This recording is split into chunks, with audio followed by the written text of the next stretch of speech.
In the summer of 2000, Dan Patterson received a call from Gary Radil.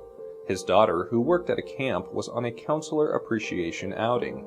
She had been riding in the back of a car when it rolled over and she was rendered a quadriplegic at the age of 19.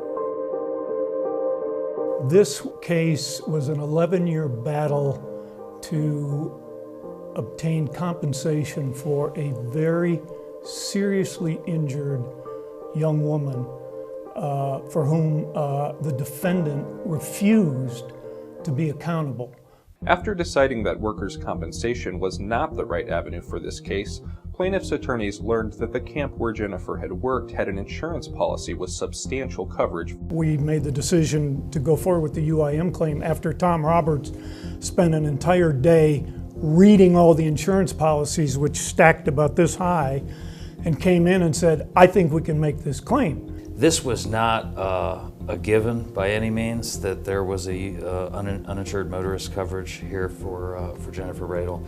National Union was dangling a $250,000 settlement offer out there when we settled with the primary carrier, trying to get themselves out of the case as well. And I said, no, we're going to file a UIM claim. And the lawyer literally broke out laughing and said, that's ridiculous.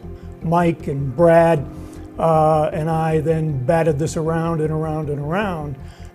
This being a $25 million policy, weighing, okay, is it worth kind of this shot, or do we take $250,000 and be done with this? And the decision made by the client and the lawyers was, it's worth it, because we have a client who needs more than what's available. The challenge was to get UIM coverage for Jennifer, even though she was not driving the vehicle and was not listed as an insured on the policy. The law that had developed that we were aware of out there in the UIM world, which said that if you are covered for liability purposes, I also have to insure you for UIM.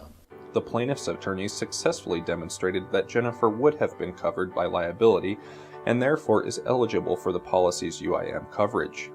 Jennifer finally got the help she needed after 11 years of litigation. This case also generated 3 appellate court decisions from 3 separate courts: Radil 1, Radil 2, and Radil 3. Radil 1, which established an important principle concerning federal subject matter jurisdiction, has been cited some 91 times in various jurisdictions.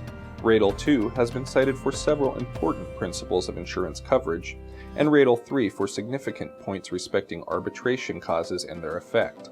These decisions were groundbreaking in what was a lengthy and complicated case. Ultimately, we were able to obtain life-changing compensation for Jennifer, so that she's now 29 years old. She is going to be taken care of for the rest of her life. On behalf of Jennifer Radil and my former partners, Mike Rosenberg, Tom Roberts, and Brad Levine, and the law firm, I want to express my deep appreciation to CTLA for this nomination. It means a lot to us as lawyers to be recognized by this organization for the perseverance and hard work that we put into representing our clients, and we are very appreciative of this. Thank you.